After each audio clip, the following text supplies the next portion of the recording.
Saúdo a todos os internautas com a doce e gloriosa paz de nosso Senhor e Salvador Jesus Cristo. Quero agradecer a todos que têm me acompanhado e dizer a vocês, quero pedir desculpa pela aula passada, devido ao Dia das Mães, foi um pouco corrido e preparei a lição e não deu tempo de gravar. Mas hoje nós estamos com a lição de número 9, Esaú, bênçãos da promessa por um prato de lentilhas. Vamos falar sobre a grande troca que Esaú fez, que causou-lhe grande prejuízo. Antes de entrar no comentário da lição, eu gostaria que vocês que têm me acompanhado, que compartilhassem, que dessem o seu like, que vocês pudessem aí estar compartilhando, comentando. Isso é muito importante para o professor. Na lição de hoje nós vamos estar vendo dentro da introdução que nem sempre compreendemos os caminhos de Deus no cumprimento de suas promessas. Professores, professoras, nós devemos mostrar aí para os nossos alunos que nem sempre, não foi somente na época dos patriarcas, mas também nos dias de hoje, nem sempre nós compreendemos os caminhos de Deus, e para que nós possamos estar para receber as suas promessas. É impressionante como muitas pessoas não sabem qual o caminho a seguir. O máximo que enxerga são seus próprios passos. Isso acontece conosco. Nós enxergamos os nossos próprios passos, e aí nós não conseguimos discernir o caminho em que Deus tem traçado para cada um de nós. Porém, estudando a história dos patriarcas, é possível atestarmos a fidelidade, o poder, a soberania e a graça de Deus no desenvolvimento de seu perfeito e glorioso plano divino de redenção, o qual nós estamos inseridos dentro deste plano. Antes de entrar no comentário da lição, quero mandar um grande abraço para Marcelo Norato. Ele é de Vila União do Alto Alegre, município de Alto Paraíso, Rondônia. Ele diz que lição maravilhosa. Vemos desta lição a fé de Abraão. Ele diz: parabéns pela aula, podemos aprender bastante. Deus abençoe. Grande abraço também ao Vini Galiano.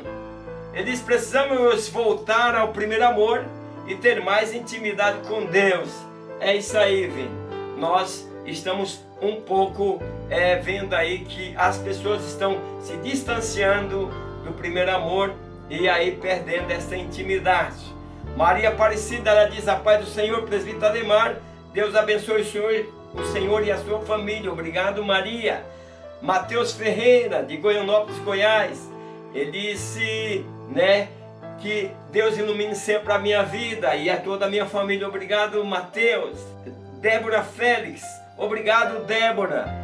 Esteja sempre aí acompanhando as minhas aulas. Gibrande Silva Duarte, ele disse: Pai do Senhor, meu querido professor, lições maravilhosas, aprendemos muito. Deus abençoe sempre. Que Deus abençoe grandemente a todos vocês,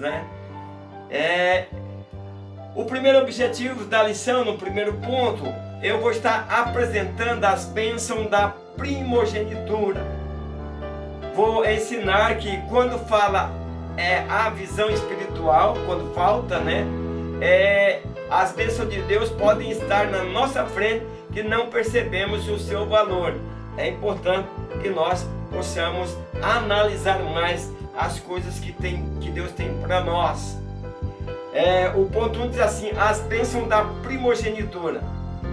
Dois aspectos principais estão associados aos direitos de primogenitura na cultura hebraica. Então não é a cultura de hoje, Hoje, por exemplo, quando se vai dividir uma herança, o filho mais velho, ele não tem uma maior participação, é todo mundo igual. O filho mais velho, por exemplo, em muitas famílias, é aquele que vai tomar conta da família na ausência dos pais, dos seus irmãos, das propriedades, mas isso também a lei não exige nada disso. Agora, nos tempos bíblicos, era bem diferente a lei da primogenitura. Então, a liderança da família, na Bíblia cristã, o filho primogênito também carrega uma imagem de grande importância, devido ao fato de ser o primeiro representante de uma linha de descendência. Então, o filho primeiro, né, quer dizer, o filho mais velho, além de assumir, na falta dos pais, a liderança da família, tinha uma grande importância para o povo judeu também, porque eles participavam da linhagem de Cristo. A sua descendência também era importante, né? 1.1 diz assim: bênçãos de prosperidade. Um dos direitos de primogenitura era o de receber o dobro da herança da família na morte do pai. O que eu disse, nos dias de hoje é diferente. Mas nós vamos colocando aí para os nossos alunos, para que nós possamos entender aí o que o comentador da lição está nos trazendo. Os direitos do filho mais velho, quando o pai morria, ele tinha direito ao dobro da herança, quer dizer, ele tinha mais direito do que o outro. Então o filho mais velho podia ser substituído por um filho mais novo em circunstâncias especiais, como nesse exemplo aí de Jacó e Esaú, Isaac e Ismael, Efraim e Manassés, que ouviu ali uma troca, mas existia uma exigência, como naquela época os homens, né, grande parte dos homens tinha 2 mulheres, então a lei era que o filho que era herdeiro da herança, não importava se ele fosse filho da mulher que o homem menos amava. Quer dizer, era uma coisa tão assim diferente da nossa cultura, que os homens eram casados com 2 mulheres, mas tinha uma que ele amava mais que a outra. Quer dizer, então a outra com certeza se sentiria rejeitada. Nós temos no caso de Jacó, né, que Jacó amava mais a Raquel do que a Lia. Então os filhos mais velhos recebiam o dom da primogenitura, ou seja, né, quando os chefes de família morriam, eram o primogênito a assumir essa posição e comandar, porque ele passava a ser um tipo de chefe da casa. Então era assim que funcionava as leis no tempo patriarcal. Então ele tinha a dupla porção da herança, que é o que eu disse, teria em dobro. E no caso dos patriarcas, incluía também ser portador das promessas de Deus a Abraão, que alcançaria até Jesus e alcançaria até nós. O 1.2 diz assim: bênçãos de autoridade. Além de riquezas, o direito de primogenitura passava ao primogênito autoridade sobre a clã da família que pertencia ao pai. Como nós falamos há pouco, né, do primogênito, né, que é clã, é um grupo de pessoas unidas por parentesco, que é definido pela existência de um ancestral comum. Quando nós olhamos a nossa história, a história de Jesus, nós vemos que fomos buscar a clã, nós vamos chegar a Abraão. Então, com a morte do pai, o filho mais velho seria responsável por cuidar da sua mãe, irmãos menores e todos os seus servos e animais. Quer dizer, então ele ficava responsável por tudo, o mais velho. Era muito importante ser o filho mais velho na época patriarcal. Além o destino da tribo como local de morada, né, acordos comerciais. E Esaú, devido a uma necessidade de satisfação imediata, parece ter ficado assim diferente a esse privilégio. São coisas, professores, que nós podemos tirar dessa lição, que nós temos que ter muito cuidado com o espiritual, para nós não trocar o espiritual por coisas imediatas, como fez Esaú, que no momento estava com fome e aquilo realmente atendia ali uma de suas necessidades imediatas. 1.3 diz assim: bênção de representatividade. Em se tratando dos patriarcas de Deus, havia um elemento extra nos direitos de primogenitura. Quer dizer, com a morte do pai, eu já falei sobre isso, o primogênito seria é responsável por cuidar da sua mãe, dos menores e de todos. Então um dos elementos e que tais homens seria um tipo de sacerdote da família e representante dela diante de Deus. Isso preparando Israel para o sacerdote levítico que nasceria mais tarde com Moisés. No ponto 2, dentro do objetivo, eu vou mostrar o desprezo de Esaú à bênção da primogenitura.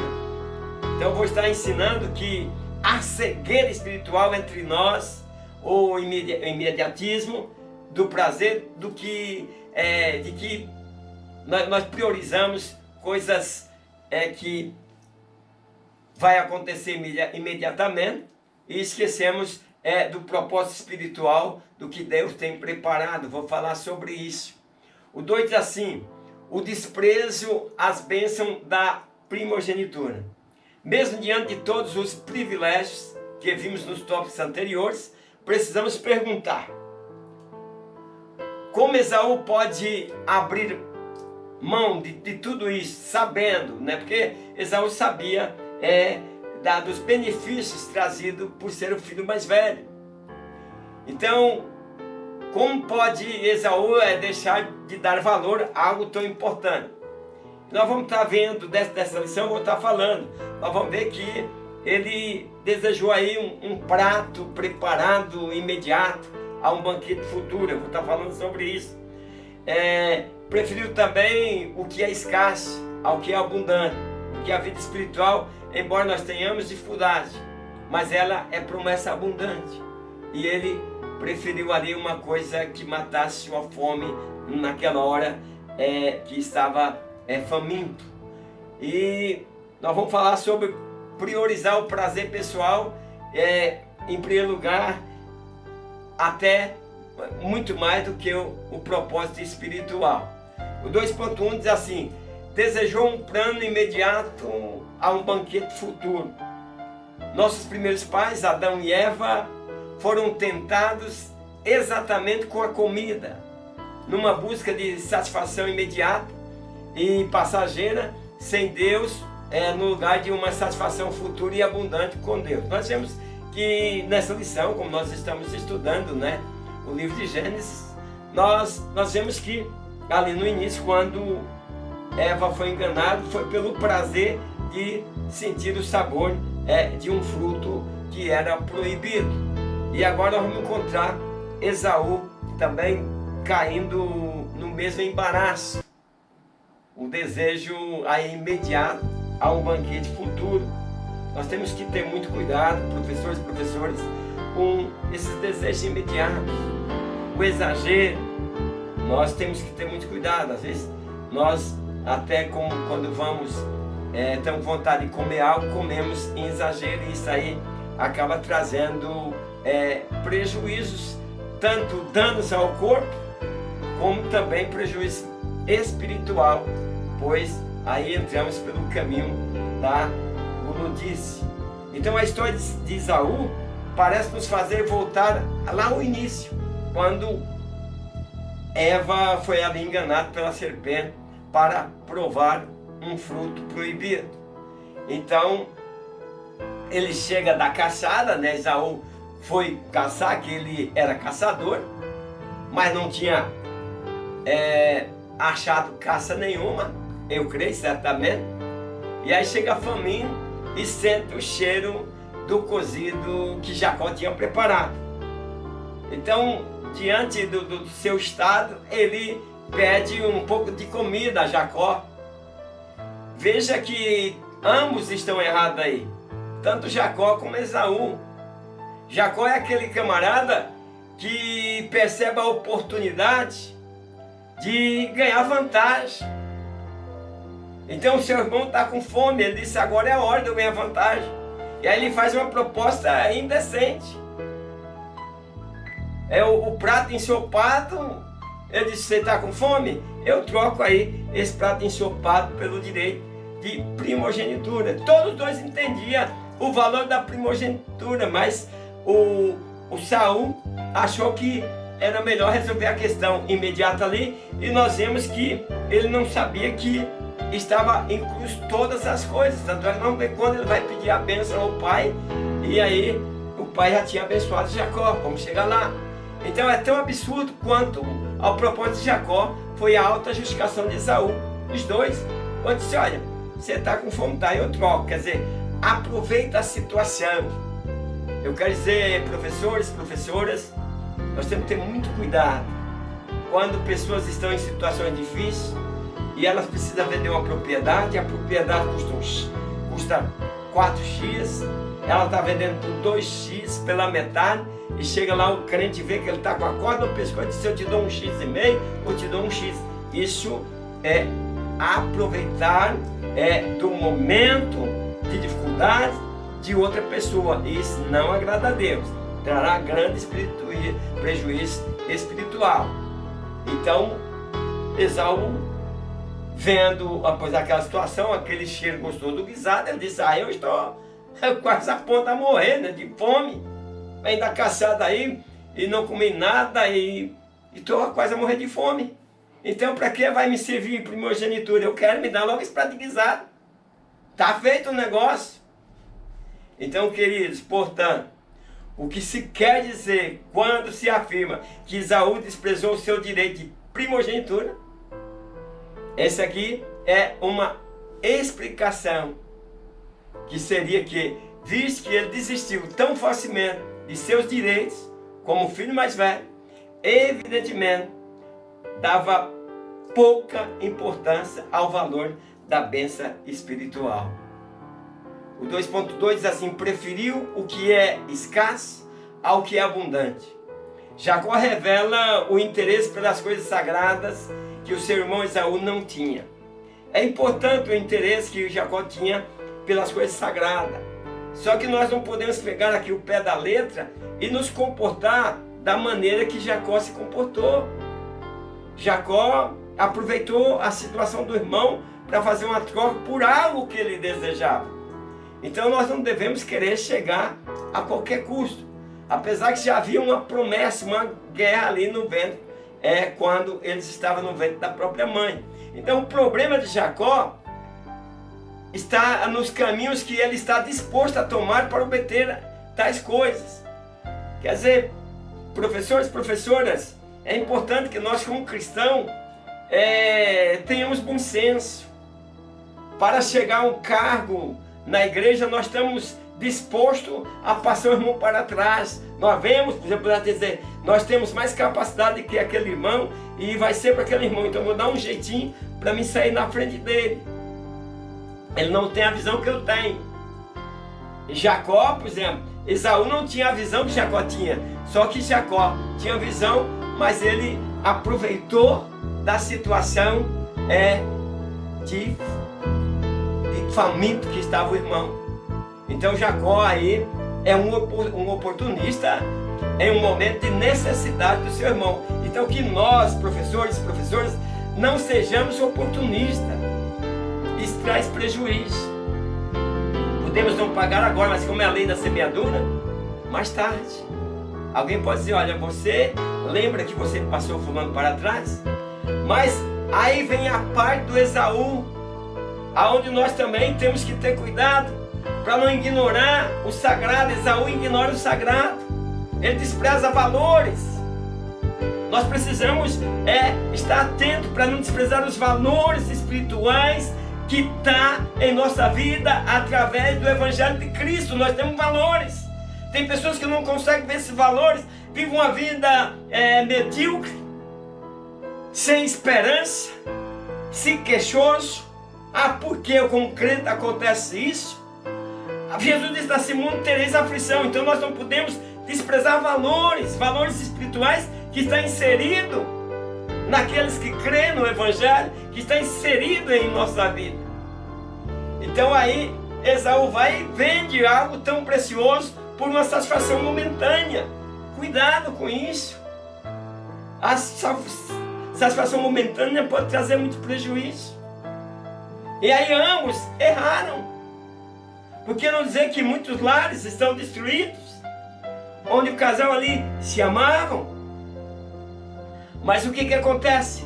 Por um momento, por uma satisfação momentânea, houve uma traição, e aí houve-se um grande prejuízo. Então é preciso valorizar as coisas sagradas, não ignorar. Então cuidado. Desejar o que Jacó desejou é importante, mas não tomar os mesmos caminhos que ele tomou. Passar por cima da necessidade dos outros para chegar a lugar mais alto. Eu venho falando sobre isso, cuidado. E por que nossas igrejas estão cheias disso? De pessoas que limpam o sapato do pastor, mas com interesse de chegar a lugares altos. E aqueles que, por exemplo, que tem posição, que não é esse lambe-bota, que tem condições para ir, não vai porque aquele está conquistando, tomando o mesmo caminho que Jacó tomou. Não podemos vender o que Deus reservou para nós por coisas tão banais. Não seja indiferente para com os valores espirituais. É preciso, como cristão, saber valorizar a nossa salvação. E o que acontece hoje? Muitos não estão valorizando.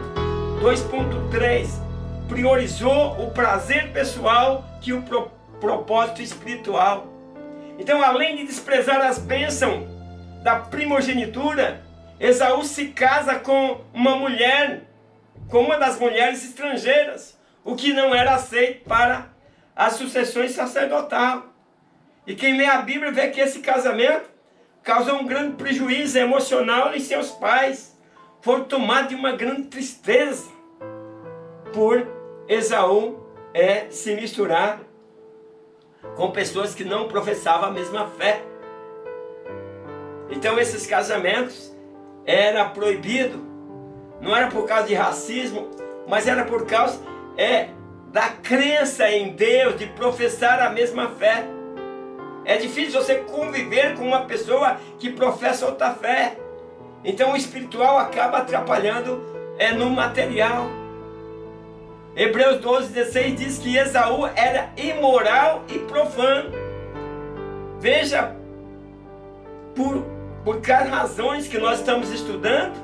Imoral, profano porque profanou as coisas de Deus. Imoral porque deixou de escolher alguém da linhagem e foi escolher uma pessoa que professava outra religião. Então a profanação é o pecado de tratar comum aquilo que é sagrado. O problema de se casar com mulheres estrangeiras estava ligado à contaminação do paganismo. O julgo desigual não é racial, e sim espiritual. Porque é preciso que os dois confessem a mesma fé. Vamos para o ponto 3. Vamos dentro do objetivo. Citar os efeitos de desprezar as bênçãos de Deus. Então nós vamos ver aqui que Esaú podia, eu vou estar ensinando que ele podia até culpar seu irmão por seu oportunismo, né? Diante de sua fragilidade. Mas ele deveria também assumir a responsabilidade em desprezar o sagrado, né? E preferir aí o profano. Vou estar falando sobre isso. O 3 diz assim: efeitos de desprezar as bênçãos de Deus. Deus nos abençoa para revelar seu valor a nós e seu amor por nós. Então, Deus nos ama, por isso Ele nos abençoou. Quando nós desprezamos as bênçãos de Deus, desprezamos o próprio Deus que nos abençoa. Então aí nós vamos perdendo as bênçãos. Por quê? Porque nós desprezamos aquele que tem bênção para nos dar. Você não pode desprezar aquele que pode te abençoar. O 3.1 diz assim: buscar o que não pode mais ter.